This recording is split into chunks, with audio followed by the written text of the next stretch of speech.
Living with an open heart, how to embrace all of life with peace. What if, the greatest strength isn't found in guarding our heart, but in opening it? We live in a world that teaches us to protect ourselves. Guard your feelings. Don't trust too easily. Keep your heart safe, at all costs, but here's the secret no one tells you: a heart locked behind walls doesn't stay safe, it stays lonely. Afraid. And slowly, it forgets how to feel. I once knew a man who loved deeply, maybe too deeply. He gave his heart to someone who couldn't hold it. When that relationship ended, he didn't just lose a partner, he lost trust in people. He lost trust in love. He told himself, never again. And just like that, the door of his heart shut tight. But years later, in the quiet room of a Buddhist retreat, he found himself weeping, not because he was still hurt, but because he realized, he had missed so much of life while trying not to be hurt again. It wasn't the pain that broke him, it was the numbness he chose to live with. Opening the heart isn't easy. In fact, it's one of the bravest things we can ever do, to allow ourselves to feel again, to risk being hurt, to love, even when the world seems unloving. That's not weakness. That's awakening. In Buddhist teachings, the heart is not something we are meant to protect, it is the source of our compassion, our presence, our freedom. When the Buddha taught about liberation, he didn't speak of escaping life, he spoke of embracing it fully, with an open heart, a clear mind, and a deep sense of inner peace that cannot be shaken by gain or loss. So what does it really mean to live with an open heart? Is it just about being kind to others, or is it about how we show up, even when we feel broken, even when nothing feels certain, and still choose to stay soft, still choose to stay awake? This journey begins not in some perfect future, but right now, in the middle of our messy, beautiful, difficult lives. And if we want to truly live, not just survive, we must start by understanding one thing. Why did we close our hearts in the first place? We weren't born with closed hearts. No child looks at the world with suspicion. No toddler is afraid to love. They cry openly, laugh freely, trust instinctively. The heart, in its natural state, is wide open, radiant, unguarded, alive. So what happened to us? Where along the way did the walls begin to form, and more importantly, why? Sometimes, it's a moment we remember all too well, a betrayal, a loss, a wound that cut so deep, we quietly told ourselves, never again.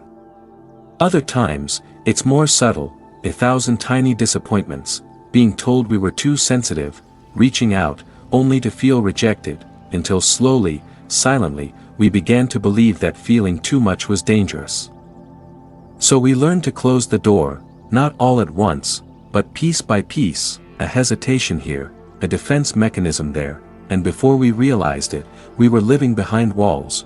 And here's the tricky part, the world often rewards this armor. In a society that prizes independence, we're taught that vulnerability is weakness, that needing others is shameful, that being unbothered is a badge of strength. But in Buddhism, strength is something else entirely. True strength is not the ability to shut down, it is the ability to stay open, even when the world tries to close you. The Buddha taught that much of our suffering comes from aversion, our resistance to pain, our urge to escape discomfort. And so, when life gets hard, our ego says, protect yourself. But the Dharma whispers something deeper, look into the pain. It's where your liberation begins. Take a moment and ask yourself, what have I been protecting myself from? Is it grief? Is it shame? Is it the fear of being abandoned? Or the fear that, if people really saw me, they wouldn't stay? Sometimes, we close our hearts not because we're cruel, but because we're tired of giving too much, tired of not feeling seen, tired of hurting. But in closing off the pain, we close off the joy, too.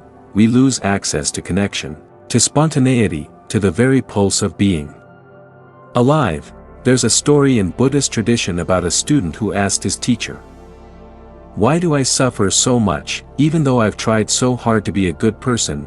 The teacher simply replied, because you still believe you have something to protect. That answer stayed with me, because the truth is, the more we guard the heart, the more imprisoned we become. Walls keep out pain, yes, but they also keep out love, they keep out presence, they keep out life. So, what if the problem isn't that we feel too much, but that we've been conditioned to fear feeling at all? To open the heart again, we must start where we closed it. We must become curious about our pain, not ashamed of it. We must look gently at our past, not with blame, but with understanding. And we must ask, what would happen if I allowed myself to feel again? What does it really mean to feel everything, not just the joy, not just the beautiful moments that make us smile, but the ache in the chest when love isn't returned, the heavy silence after loss, the storm of anger, the waves of shame we try to bury? Most people live their whole lives trying to avoid pain. We numb it, we run from it, we try to outthink it, outwork it, outpray it. But what if pain isn't the enemy? What if pain is the invitation? In Buddhist practice, there's no emotion we're told to reject, not even sorrow, not even rage, not even fear. Instead, we're taught to turn toward it, gently, slowly, bravely, like we would sit with a dear friend who's hurting. You see, nothing heals by being pushed away. When you feel sadness and resist it, you're at war with yourself. But when you feel sadness and make space for it, you begin to reclaim your wholeness. The courage to feel everything is the courage to meet life exactly as it is, without filters, without judgment, without needing to control it. It's waking up in the middle of a bad day and whispering, "This, too, belongs." It's holding your own brokenness with compassion. It's recognizing that emotions are like weather, they pass, they shift, they never define the sky. The Buddha once said, just as a solid rock is not shaken by the storm, the wise are not shaken by praise or blame. But how do we become that rock? Not by pretending to be strong, not by denying our humanity, but by becoming so intimate with our inner world, that nothing within us scares us anymore. Imagine a life where you don't have to hide your anger, because you've learned to listen to what it's trying to protect, where you don't have to shove grief down, because you understand that it comes from having loved deeply. Where even your fear becomes a teacher, not something to exile. This is radical courage. Not the loud, performative kind, but the quiet, fierce courage of someone who is no longer afraid to feel, because here's the truth, what we are willing to feel, we are able to heal, and when we stop running from our emotions, we begin to live with our whole heart, not just the parts we've deemed acceptable. There's a Zen story of a monk who sat by a river every morning and cried. One day, another monk asked him, "Why do you cry during meditation?" He replied, "Because I promised the world I wouldn't turn away." That is the essence of this chapter. Not turning away, not from the world, not from ourselves. So let this be your turning point. No more shrinking, no more pretending, no more numbing. Feel it all. Because the ability to feel deeply isn't a curse, it's a doorway. Once we learn to feel again, there's a deeper question waiting for us. Can I meet what hurts with compassion, not with resistance, not with blame, but with the kind of tenderness that says, "I see you, and I won't abandon you"? This is where real transformation begins, not when life becomes easier, but when the heart becomes softer. You see, anyone can love what's easy, anyone can accept the joy, the sunshine, the beauty, but to open your heart to grief, to failure, to the people who've hurt you, that is the path of the awakened. In Buddhist teachings, this is called metta, loving kindness. But metta is not a vague sense of being nice. It's the deep, unwavering intention to wish well. Even where there has been harm, even to those who've misunderstood you, even to the parts of yourself you've rejected. There's a saying from the Buddha, hatred does not cease by hatred, but only by love. This is the eternal law. We don't heal the world by hardening, we don't end pain by passing it on, we heal by feeling it. And then blessing it. We dissolve suffering not through force, but through deep presence. So here's a radical thought. What if compassion isn't just for the innocent? What if it's also for the angry, the bitter, the parts of you that made mistakes, the people you swore you'd never forgive? This doesn't mean condoning harm. It doesn't mean erasing accountability. It means refusing to let your heart grow cold. It means choosing to stay human, when the world teaches you to become numb. And here's the secret, the moment you stop fighting what hurts, you begin to free it. Pain, when met with compassion, starts to unravel, it begins to breathe, it softens, it teaches. There's a beautiful story from the Zen tradition. A young monk came to his master, overwhelmed with guilt and sorrow. He had made a grave mistake and felt unworthy of forgiveness. The master listened quietly, then said, "Put it all in your hands, the guilt, the shame, the sorrow, hold it as you would. Hold a wounded bird, gently, lovingly, without fear." That's what compassion does. It holds the broken pieces, not to fix them quickly, but to let them know, you are safe now. And when you hold your own suffering with that kind of love, something extraordinary happens. You begin to see others more clearly. You recognize their wounds in your own, their rage as a mirror, their cruelty as confusion, their silence as fear, and suddenly, the wall between you and them dissolves, because compassion doesn't just heal you, it reconnects you to everything. It rebuilds the bridge between you and the world, and maybe that's the whole point. Not to be perfect, but to belong again, to belong to this life, to each other, to every breath, even the painful ones. There comes a point on the path, when we realize something simple, yet utterly terrifying. Control is just another disguise for fear. We control what we eat, we control how we speak, we control who we let in, and who we shut out, we control our schedules, our appearances, even our spiritual journeys. But beneath it all, is a desperate plea. Please don't let anything go wrong. We wear control like armor, tightly fitted, beautifully crafted, but armor always comes with a cost. It keeps the dangers out, yes, but it also keeps the life out. You can't feel the breeze on your skin when you're wrapped in steel. You can't be touched by love if your heart is behind a fortress. The Buddha taught that suffering arises from attachment, from clinging, from grasping, from the refusal to let go, and control is just another form of clinging, clinging to how we think things should be, clinging to our expectations, clinging to the illusion that if we plan enough, protect enough, perfect enough, we'll be safe. But life was never meant to be controlled. It was meant to be lived, moment to moment, breath by breath, like waves rising and falling, never the same, never certain, always flowing.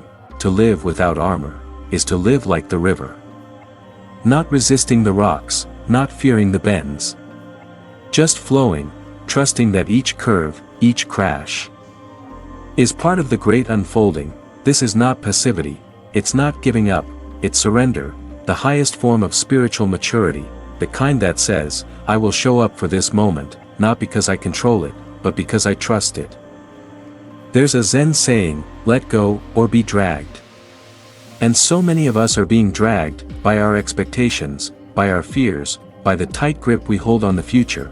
But you don't have to be dragged anymore. You can unclench your fists, you can soften your heart, you can let life touch you, even if it breaks you open. Because broken open is how the light gets in. Let me tell you a story. A woman came to a Buddhist teacher, grieving deeply after losing her child. She begged the teacher to bring her child back. The teacher said, "Bring me a mustard seed from a household that has never known loss, and I will help you." She went from house to house, but every family had lost someone.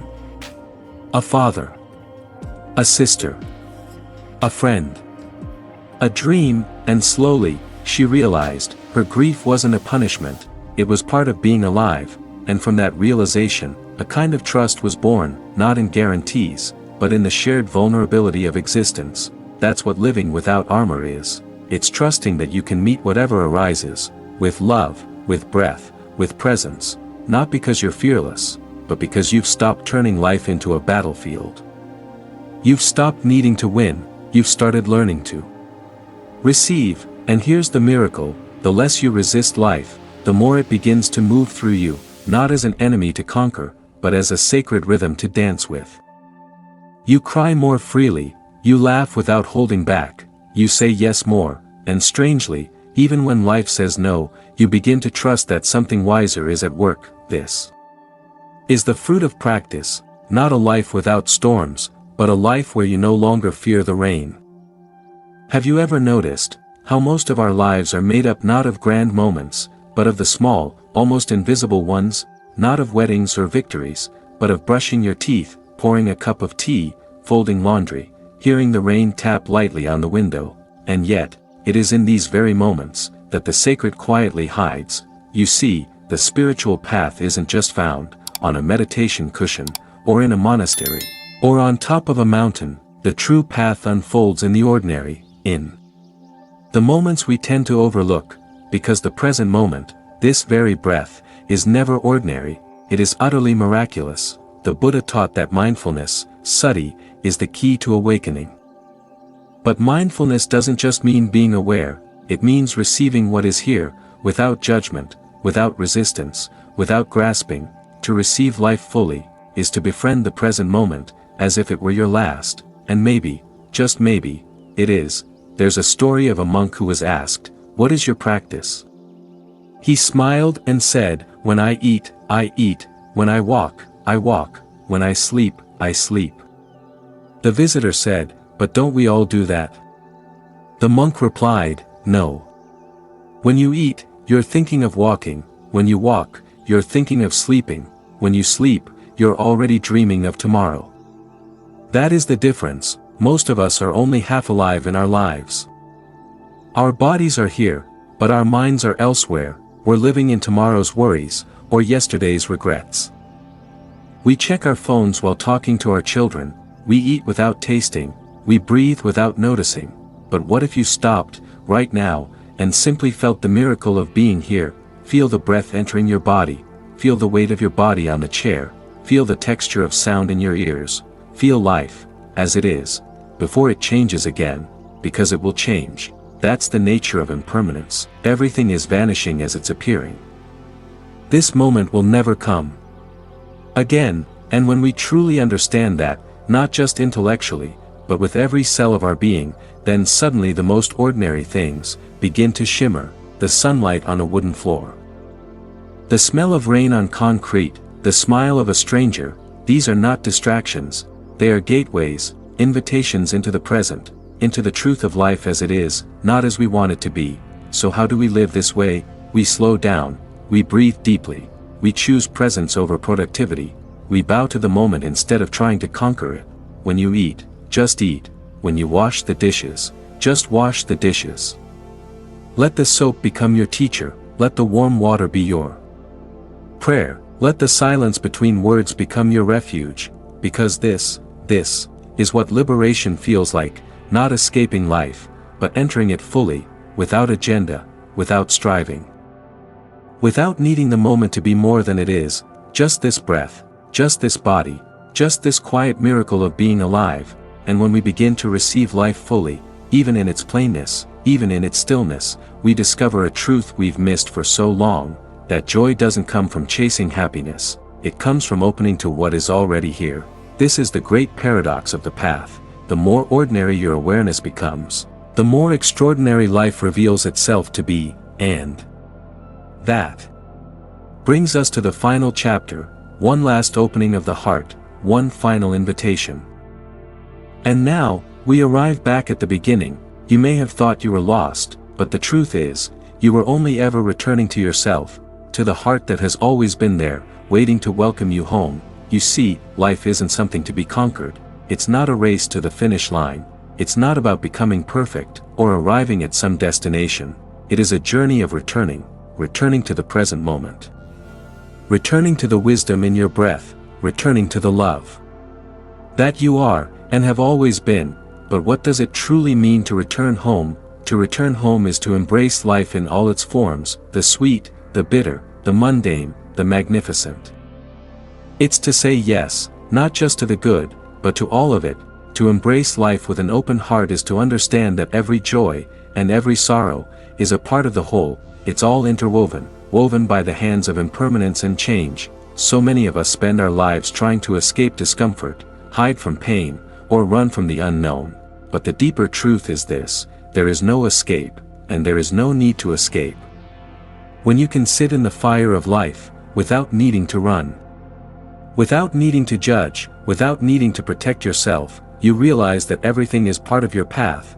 You are the sky, and everything else is the weather. We've already learned that to love with an open heart, we must first face our fears and grief. We must be willing to feel the pain that comes with love.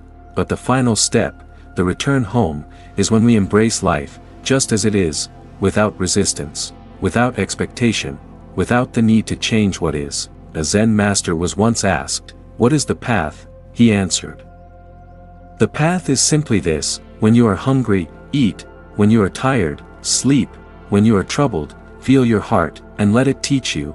This is the final teaching, not to look for life somewhere else, but to find it right here, not to search for meaning in faraway places, but to discover that the meaning was always in you. Life is not an abstract concept to understand, it is a living experience, to be felt, to be tasted, to be lived, and when you open your heart to life fully, not only do you find yourself, but you discover that you are never alone. There is a vastness around you, a silence, a love, a presence that has always been there, quietly waiting for you to remember it. You are part of this great, mysterious web, woven by the breath of the universe, and your heart is one of its threads.